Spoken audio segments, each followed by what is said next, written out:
Shalom. Shalom, shalom, shalom. Hello, everybody. How y'all doing, man? Welcome back to the next edition of Reading with SHILO. We're going to go ahead and get it in and finish up this, do our best to finish up this introduction. Being that I was down there falling asleep on y'all earlier, man. And I apologize for that earlier. But we're going to get it in, man. I said I was going to come back later on today or later on tonight, which here we are. It's late, but we got like 5 pages left to go in the introduction of Mr. Mel Watkins's book On the Real Side, history of African American comedy from slavery all the way to Chris Rock. So we're gonna finish it off, man. I like 5 pages, 4 or 5 pages. But that's all we're gonna do. We're gonna finish up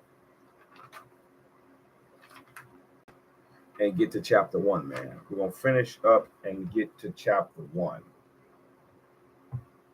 So we can do that tomorrow. Or at least in the next section. We can go ahead and actually start the chapters. All right, man. Let me know if y'all come in. For those who may come in, and find this late and wanna be a part of the comment section, man, leave a comment, like, subscribe, share, tell your people, whatever. Let me know if you can hear me well. I'll try to read loud enough. But yeah, let me know what's up, man. We're gonna go ahead and finish. Introduction to On the Real Side by Mel Watkins. I'm gonna go to sentence before we stopped earlier. Increasingly, African Americans became the arbiters of a reverse joke in which others' assumptions of their ignorance became the source of humor. The dynamics of the interaction was complex, and varying interactions lead to vastly different conclusions. Nathan Huggins argued that in the course of this charade, blacks internalized the traits ascribed to them and, to a certain extent, became Sambo, the naive stage Negro. Joseph Boskins suggested that although blacks were able to develop a repertoire of retaliatory humor that partially offset their situation by dictating black superficial social behavior, white America largely achieved its desired end. Humor was a weapon of no mean importance for blacks, Boskin wrote. Nevertheless, their surface jocularity worked against them. Whites assumed that their performing and laughing were clear signs of their natural and inherent natures. Neither viewpoint fully evaluates or adequately credits the creative resourcefulness involved in reversing an accepted joke and turning it into one at one's advantage. Therefore, each diminishes the import of the underlying assertiveness of what Freud calls misleading naivety, the act of representing oneself as naive so as to enjoy a liberty that would not otherwise be granted, an assertiveness that led psychiatrist William Greer and Price Cobbs to suggest that Sambo may have been the first black revolutionary. The dark side of this misleading naivety is summed up by James Baldwin writing from the perspective of non-black American.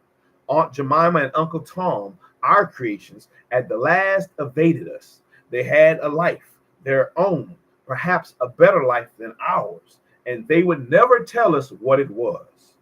Ralph Ellison, in a speech entitled American Humor, said, "We could escape, so we developed a style we couldn't escape, So we developed a style of humor which recognized the basic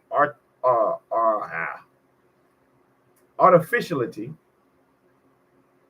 and irrationality of the actual arrangement. Excuse me, man. Of course, what is humorous, who or what is the butt of the joke, depends almost entirely on the perspective taken. Erroneously evaluating humor is not as naive, for example, may reveal one's own unworldliness in mistaking impudence for innocence, or ironic folk perceptions for simple-minded banter. The slave who, after tripping and falling in the darkness, remarked, "Who the devil do us? Why the devil do a sunshine all day when nobody want 'em, and never at night? When it's so very dark, gentlemen, when it's so very dark, gentlemen can't see his way. May indeed have been as simple as his 18th century slaveholders contended, but it is just as likely that he was simply engaging in a kind of witty repertoire or repartee that was common in his African homeland. Almost certainly, however, if the remark had not originated with an African American, his naivety and assumed fact, and had not been couched in broken dialect, the written version of creation of the Englishman, the question of whether it was an example of ironic wit would have risen. Similar assumptions cloud broader definitions of humor and often reflect the astounding egocentricity and biased predispositions of their creators. Freud, for example, argued that people appear comic to us in comparison to ourselves when they make too great an expenditure on bodily functions and too little on mental ones. We then laugh, expressing our pleasurable sense of the superiority we feel. In contrast, if others' physical exertion is less and their mental output is greater than our own, we are filled with astonishment and admiration. From a Western outlook that places extremely high value on cerebral accomplishments, the conclusion is perfectly reasonable, but it rests on the culture-bound definition that ignores contrasting viewpoints.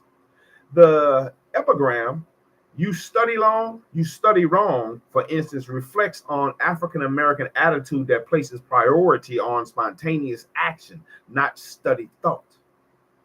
We hear that a lot in Dominoes. Study long, study wrong.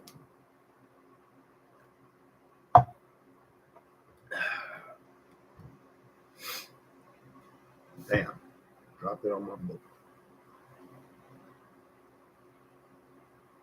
The attitude is reflected when Black Americans ridicule Europeans' inhibited intellectual approach or joke about Negroes who assume superior attitudes after having rubbed the hair off their head against some college wall. But even though African Americans did not necessarily share all the mainstream America's views and cultural assumptions, they remained scrupulously and attentive to them. Economic dependence and basic survival dictated that their awareness never lapsed. Describing his rite of passage as a Black youth in the South during the 1920s in his autobiography, Black Boy, for instance, Richard Wright recounted the advice another Black teenager had given him. "When you're in front of white people, think before you act. Think before you speak. Your way of doing things is all right among our people, but not for white people." This advice is similar to views expressed in Frederick Douglass's autobiography, where he claimed that slaves' seemingly jovial behavior among whites did not reflect their true state of mind, and in numerous slave narratives. In fact, examples of this guarded and flexible approach to encounters with whites can be found in nearly all Black autobiographical writing set in the years before the 1960 Civil Rights Movement. John H. Johnson, who would become the multimillionaire publisher of Ebony and Jet magazines, grew up in poverty in Arkansas. The process of altering his behavior had begun by the time he was an adolescent in the 1920s.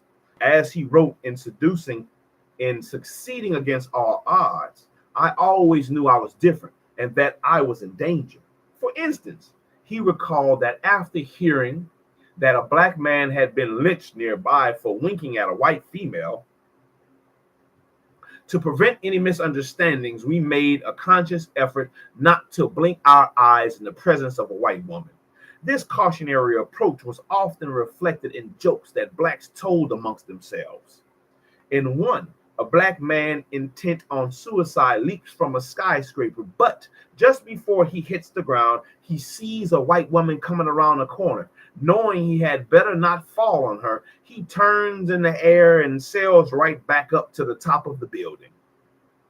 These behavioral adjustments force many African Americans to assume dual social roles, one for a hostile white world, the other the natural demeanor they reserved for interactions among themselves. Humor was a crucial factor in dealing with the situation. In interactions with whites, it eased tensions that might otherwise have exploded into violence. The humor many African Americans displayed in public, however, often affirmed America's vision of blacks as naively funny and fundamentally simple-minded. In the privacy of completely black settings, black humor was more acerbic. Let's see what that word is. Acerbic. Might be pronouncing it wrong. Acerbic.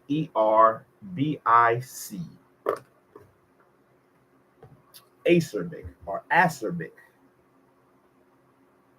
Acerbic. Acerbic.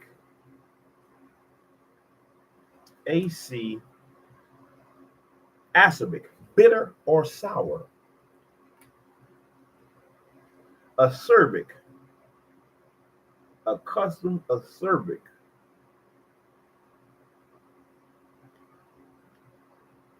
In the privacy of completely black settings, black humor was more bitter or sour and more explicitly revealed that evasive, hidden life to which James Baldwin alluded, a life kept under tight wraps for a vulnerable black minority.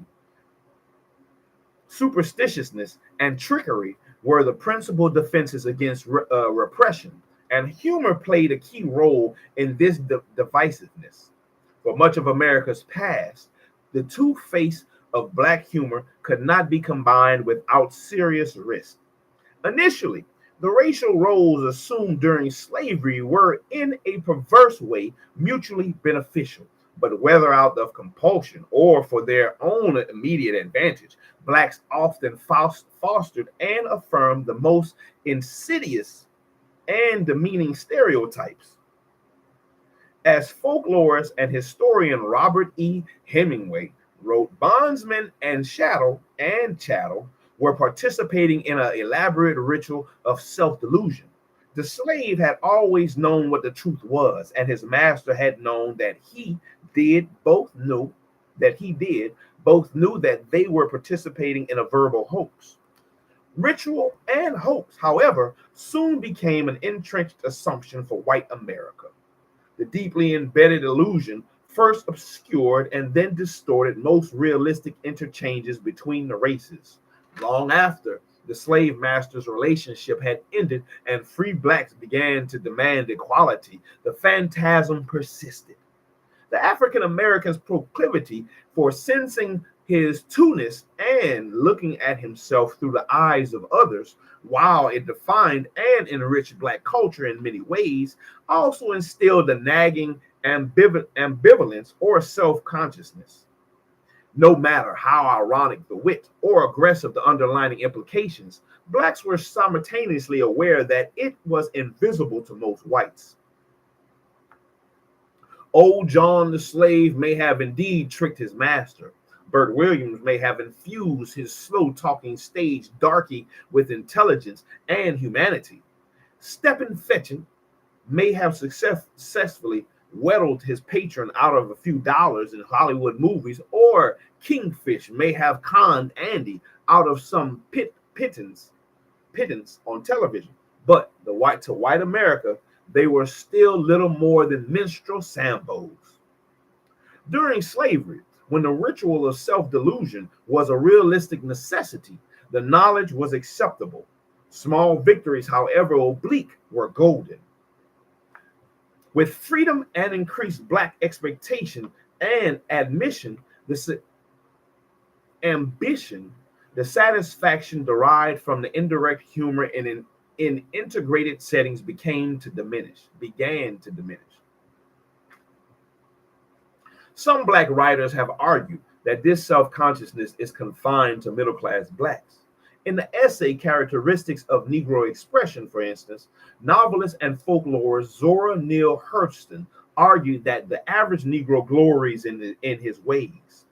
The highly educated Negro the same. The self-despisement lies in the middle class who scorns to do or be an anything Negro. The Negro farthest down is too busy spreading his junk in his own way to see or care. My own experience as a youth among Blacks who were near the bottom rung, however, partially belies that observation. It was not that my peers did not see or feel the intrusive presence of white evaluation. It was simply that many opted not to care about it. But even those who flaunted their Blackness in the presence of whites still were noticeably more natural, their laughter more hearty, their behavior less tinged with reactionary overtones when in an exclusively Black setting. Removed from integrated gatherings, the same humorous approach defined by the Pompey and Old John slave stories, the same indirect wordplay and double-edged wit that has shaped African American humor from the outset thrived without second guessing or reservation. During the 50s, for instance, I could and did laugh hilariously at my eccentric next-door neighbors' tales, even though they were couched with heavy dialect and almost always turned on feigned ignorance or helplessness. Among the group of adults, and when the lies were not too low down, children who gathered to listen, there was not the slightest hint of self-consciousness. His lies were outrageous. One, which as a child, I suppose I should not have heard, concerned his alleged prosperity during the Depression. As he told it, he was the old nigger in Mobile, Alabama, sporting round town in a brand new Cadillac. Black folks down there were so close to the poorhouse, some ain't dirtied a plate nor licked a spoon in months. And I was riding around in the finest automobiles on the streets. Had different ones every day if I pleased, and used to choose the colors to go along with what so else I was wearing that day. Had more women than Goodyear had rubber, and treated them like queens. Them girls thought they was Bathsheba daughter. How? Them girls thought they were Bathsheba daughter. How? What you mean? How, fool? If you had as much gumption as I did, you wouldn't be begging for white folks' handouts yourself. See, I was at Pearl's hospitality house one night, and who came sneaking in there all sheepish and weasel-like but old Morris Witherspoon, the most important white man in the city, always in the papers with his wife, cause he done gave some of what he stole from us to this or that charity. Well, when I spies him coming out of one of them gals' rooms, putting the horse back into the barn and trying to shield his face at the same time, I steps up and says, "Say, boss, ain't I see you somewhere before?" First, he tried to hightail it out of the back door, but I kind of eased in front of him, blocking the exit, and finally he decided to speak to me. We didn't talk but about a minute, and I explained to him that I was one of the quietest niggas in Alabama, and weren't no way his wife was going to find out about his nighttime appetite for chocolate sweets. So he asked me over to his office at the car lot the next day, and I ain't had no trouble with soup lines or transportation all through the Depression. After it was over, though, when I got up here, well, that's another story. Of course, in those encounters with my neighbor, the listeners were all Black. the comic reference understood, and the satire unsullied by the intrusion of an outside viewpoint. Similarly, in the privacy of my own living room, the antics of Kingfish or Calhoun did not seem slanderous. There were simply funny characters, cartoonishly unreal, who, in the wildly exaggerated manner, bore some resemblance to folks in the neighborhood, one of which was my neighbor. In the presence of non-blacks, however, I would have had second thoughts about both situations. In each instance, self-consciousness or two-ness of vision would have hampered my enjoyment as well as that of the friends at whom I grew up. At the time, it was clear to most blacks that, from the non-black perspective, Negroes were homogeneous and awareness. Negroes were homogeneous and or homogeneous, and awareness of that dehumanizing, all-inclusive evaluation was unsettling. In interracial settings, it often impeded blacks' enjoyment and appreciation of the fruits of their own cultural heritage, most obviously black ethnic humor and the blues. Middle-class African Americans and those who aspired to that position were particularly sensitive to the implied judgment introduced by the white presence, and struggled vainly to disassociate themselves from America's mythical Negro, like some Jews, as described by Jean-Paul Sartre, an anti-Semite and Jew. They often allowed themselves to be poisoned by stereotypes that others have of them. And they lived in fear that their acts would correspond to these stereotypes. In many instances, they were, as Frantz Fanon wrote, overdetermined from without. Consequently, the havoc and disorientation of seeking to satisfy two unreconciled ideals seemed about to make them ashamed of themselves. Within this public integrated framework, black buffoonery of any sort, like instances of criminal behavior or any hint of indolence, were invariably assumed to implicate and define all blacks. To most Negroes, laughing at Negro idiocy in real life or media was, in fact, to ridicule yourself. Behind closed doors, however, whether at home in segregated black theaters or at social gatherings in an exclusively black ethnic humor, in an exclusively black setting, most African Americans reacted differently to authentic black ethnic humor. By the mid-19th century, nearly all of the naivety that may have initially sparked laughter in slaveholders had disappeared. The contrast between America's egalitarian pretensions and its treatment of slaves was clear. To most blacks, the disparity between the social masks they wore and their true identities was also obvious. And while they were embarrassed by and increasingly frowned on displays of exaggerated coon-like behavior before white audiences after the Civil War, in private, they laughed as heartily at the covert trickery involved as whites did at the assumed naivety and apparent confirmation of Negro imbecility. Man, they got some words in here, boy. It is some words in here. The self-deprecatory aspects of early black humor, then as with Jewish humor, has seemingly been grossly exaggerated.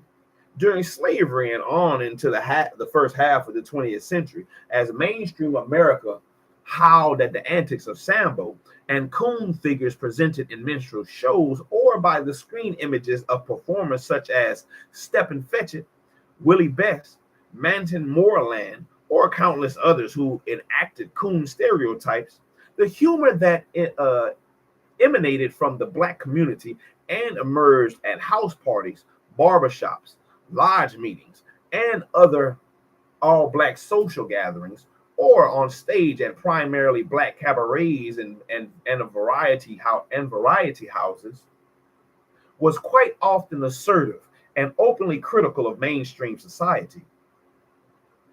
Although some self-deprecatory,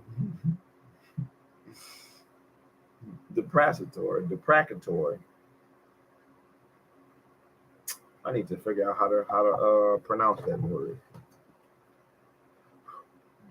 Deprecatory. Let's see how to pronounce that word.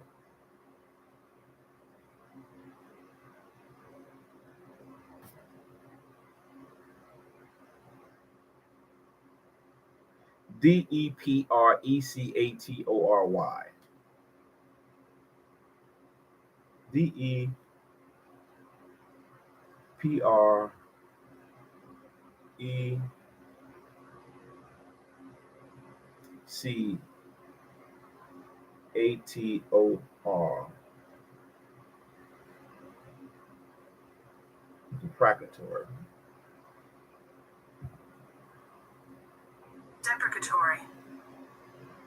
Deprecator. Deprecatory. Deprecatory. Deprecatory. Deprecatory. Deprecatory. Self-deprecatory. Deprecatory.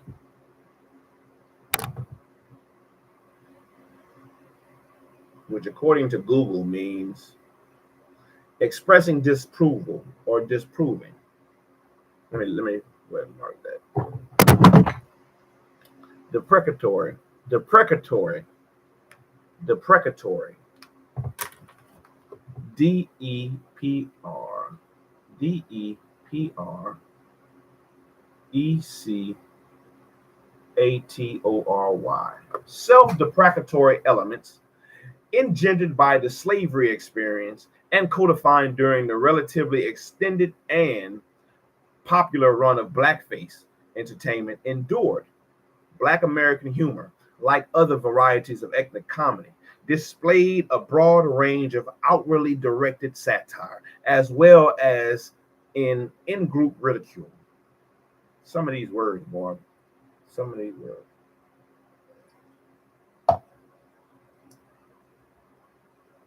It's all right. We're going to push through them, though.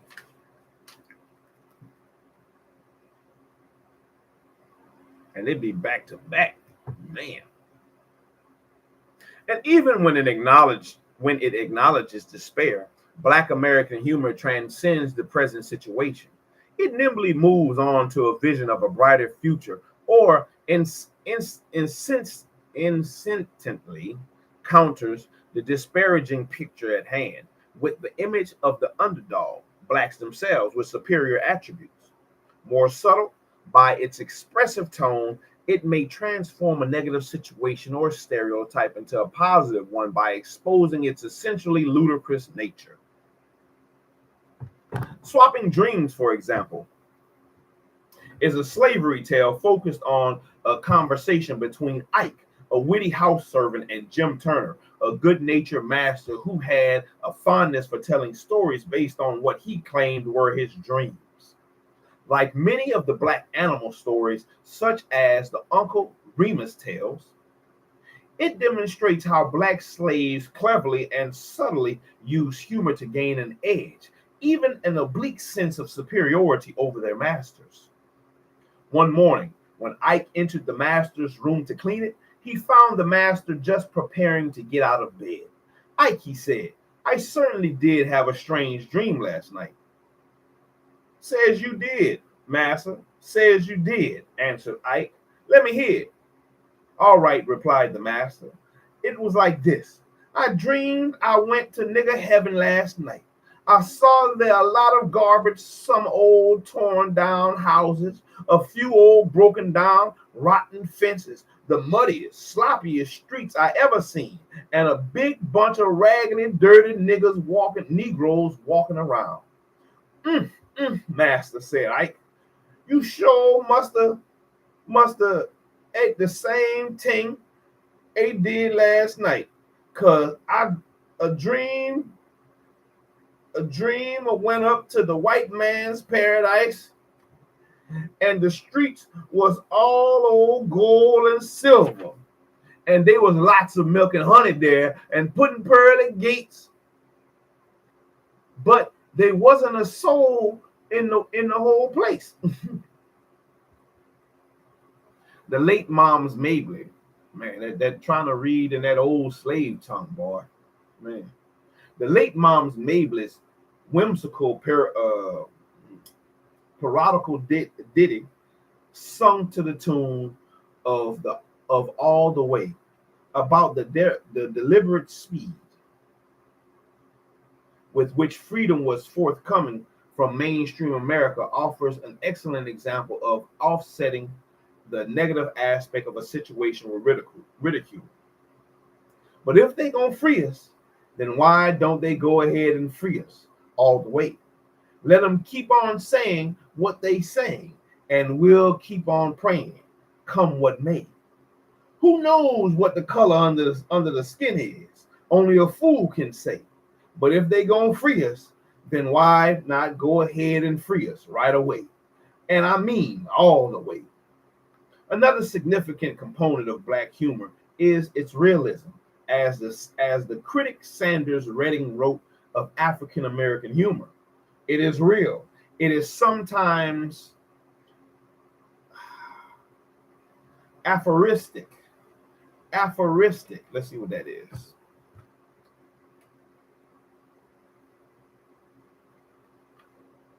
Aphoristic. APHORISTIC. Aphoristic. Let's see what it is. If it's in here. Aphoristic.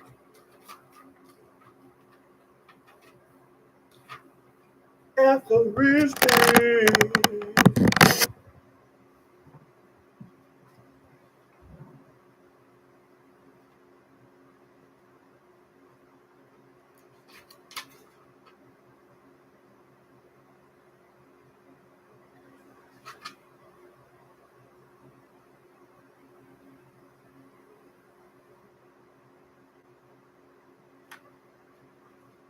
APHOR.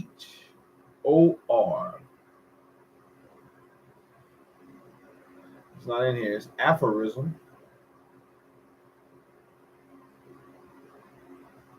Let's see if it's another one.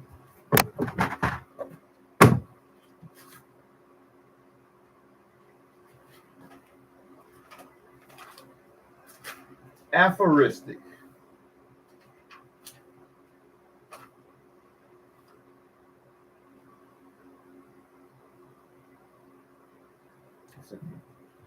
Aphorism or aphoristic.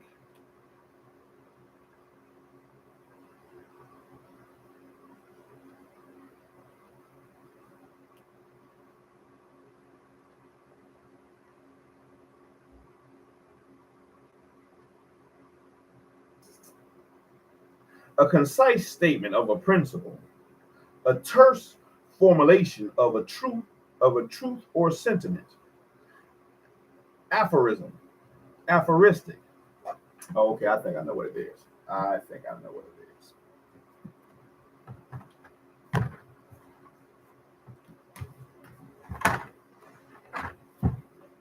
Aphorism, aphoristic, aphorism. It is real. It is sometimes aphoristic, recording the accumulated folk wisdom of the race. It is very often true, and the truth strikes deep into the follies, the paradoxes, the ambiguities, and the pulpy moral fiber of American life. It may sometimes take on the appearance of a romantic, outrageous, or absurd, or it may surface as a subtle facial expression indicating incredulity and or dissent. What comic actor Robert Gilliam describes as mumbling in the face. But black humor is for the most part based on the actual experiences and attitudes of the black community and is aptly described by Richard Pryor's often used transition line, on the real side.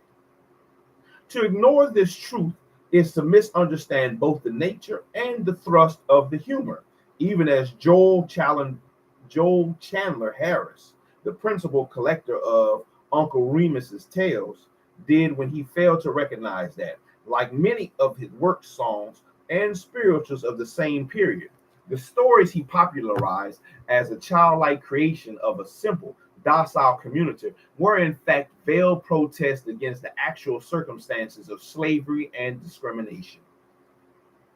Finally, traditional black humor is as much physical as it is verbal. It is almost always intricately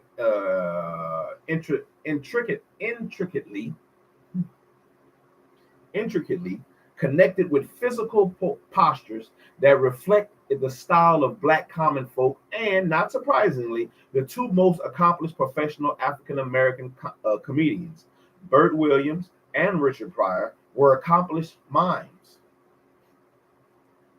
Whether the humorist is on stage at the Apollo Theater or the Hollywood Bowl or on a street corner in Harlem or Watts, the joke or gag is usually delivered with recognizable expressions and gestures, which in themselves are a source of humor among blacks, as an old blues lyric expresses it. It ain't what you do, it's the way you do it. Baby, what you're doing, I can plainly see, but just how you do it is a mystery to me. Black American humor is nearly as dependent on the delivery that incorporates Black Americans' generally more expressive and flamboyant style as it is on wit or verbal dexterity. Still, all this is only to allude to the unifying characteristics of the African American humor tradition. As Henry Bergson pointed out, to understand laughter, we must put it back into its natural environment, which is society. And above all, we must determine the utility of its function, which is a social one. On the real side, views African American humor in its social getting chronicling the development from its African antecedents through slavery and through most of the 20th century. The present study traces and examines the social function of two desperate strains of humor, the often distorted outside presentation in mainstream media, initially by non-blacks, and the authentic inside development of humor in black communities, from slave shanties and street corners to cabarets, as well as in folklore and black literature, films, and race records. In the real sense, this is the story of how these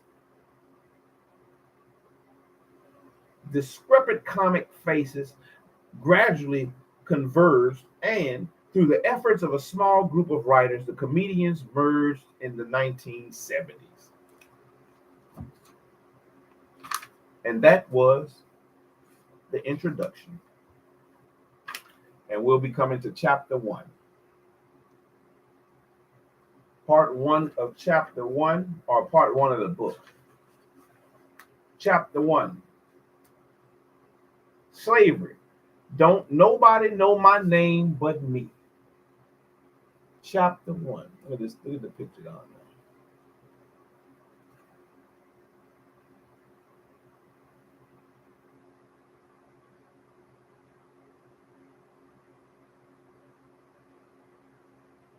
Don't nobody know my name but me.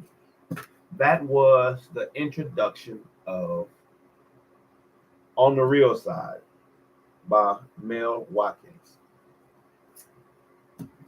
So we finally finished the introduction. Man, they got some big words in there, baby. There's some words up in there that I know I haven't said, let alone read. So it's going, some of these words say they foreign to me. They foreign to me. I've heard them said, but I won't recognize them until I actually say them or pronounce them right. Once I pronounce them right, then I'll pick up. Oh, okay, I know what this is. Oh, this is how it's pronounced. Sometimes the definition, whatever. But we'll keep pushing. That's reading things like this is what can help grow your vocabulary. So that way, later on in other books, it'll be like child's play. Because right now I'm stumbling over a lot of these words and I'm reading like a child. I wonder, what is my level? I wonder what is my reading level. Like when they send home the children stuff, when they be like, okay, your child is reading on a fifth grade level, they're reading above their level. I wonder how,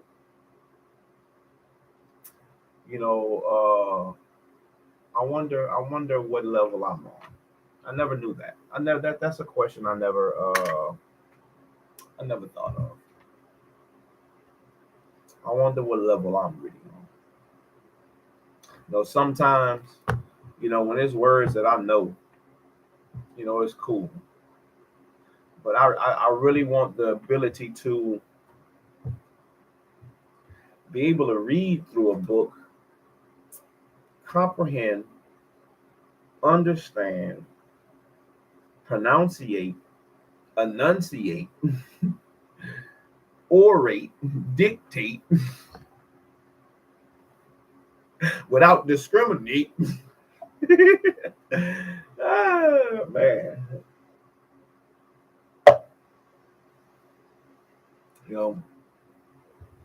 You hear, or maybe you don't, but there's, stories of great orators and stuff like that, people who can speak, and being able to take something like this and read it like I'm speaking to you. That's definitely a goal of mine, to be able to read as clear and calmly, as precisely as if we were having a conversation. The same way I'm talking to you now is the way I want to be reading this book. So, or the books that I read. So that way I can add the things that I want to add to them. I can talk. I'm not saying add, but I want to read the way I talk. I want to be able to read straight through something, and the different inflections in my voice, how it naturally will do when I'm talking or speaking on different subjects can come through. So that way, my whatever character inside of me can shine through the readings. And uh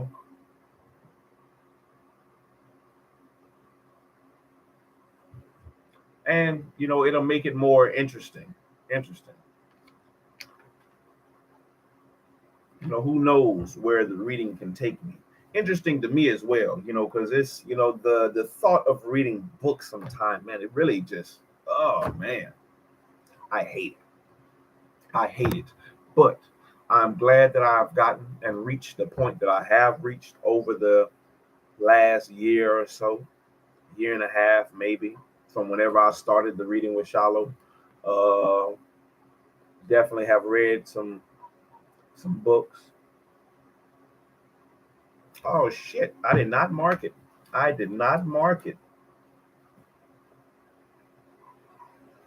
So I'm keeping a tally on them. And I forgot to mark for sure the last book. And right now I'm at 20. I am at 20 books that I've read so far, and I could be off by one or two. I could be off, maybe, 2, 3, who knows? I could be off. I know I'm off. But by how much I don't know. So right now, yeah, I'm at 20, man. I am at 20 books, man. I'm getting up there, baby. I am getting up there. For me, that's good for me, man. That's good for me. I know where I come from. Oh, from not reading nothing to saying that it's at least 20 of these books that I've read. At least 20. Definitely on that bomb over there. Definitely that row right there. I know I've read most of all of them books. It might be out of that. It used to be like out of that row right there. I would say I might have read one or glanced through one. Briefly skim through one. But now I can sit back and say out of that row of books right there, it may be one that I have not read, which will be the next one that I do read. I take it back. It's like two, maybe three, that I haven't read. But out of this section too, also my Bible books, I've read some books in there that I've wanted to read and have been putting off for years reading.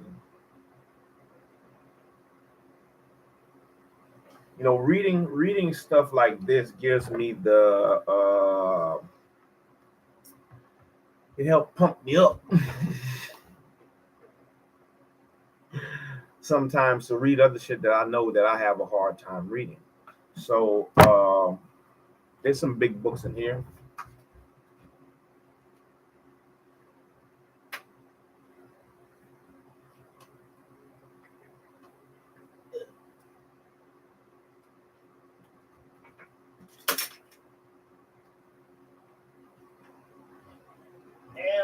Damn. Trying not to fuck up the cover, man. Try not to fuck up the cover. See, this is one I want to read. It's called the Bhagavad Gita. It is the. Let's put some tape on this thing because it need me. This book needs me. Yeah. The Bhagavad Gita, as far as I know, is the Hindu Bible. It's the Hindu Bible. Or I still am kind of. I used to be into Ancient Aliens, like that show, Ancient Aliens, and when they reference things like the Vimanas and things of that nature, they reference the books like the Bhagavad Gita.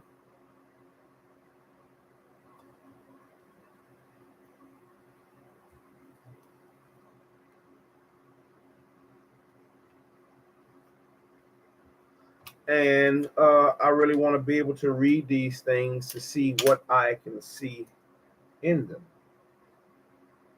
Is there anything in these books that we can learn and grow from, man? I mean, shit, it's something.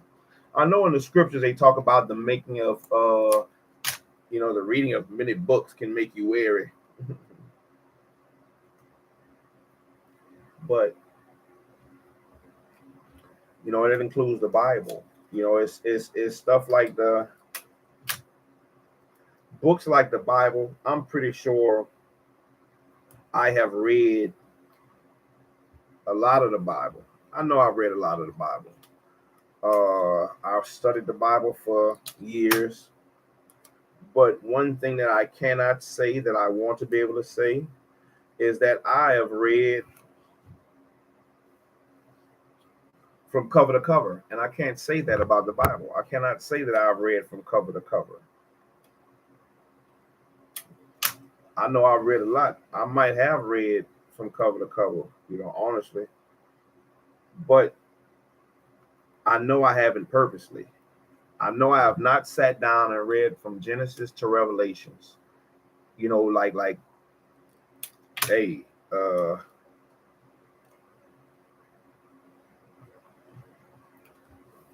there we go. Try to keep it. Yeah, I know I have not read from Genesis to Revelations. Like I could sit back and be like, okay, uh, to be able to say I read from Genesis to Revelations. I started at Genesis. I tried it. I was trying to do it at least. Where I started at Genesis and I ended at Revelations. I just haven't done it. I haven't finished it. I was on a reading the Bible in a year program too, and I just sometimes it I don't know, man. It's like the adversary be messing with my mind. And when I start to read shit, I be getting tired. So, but books like this, the Bhagavad Gita, I haven't read, but I want to read.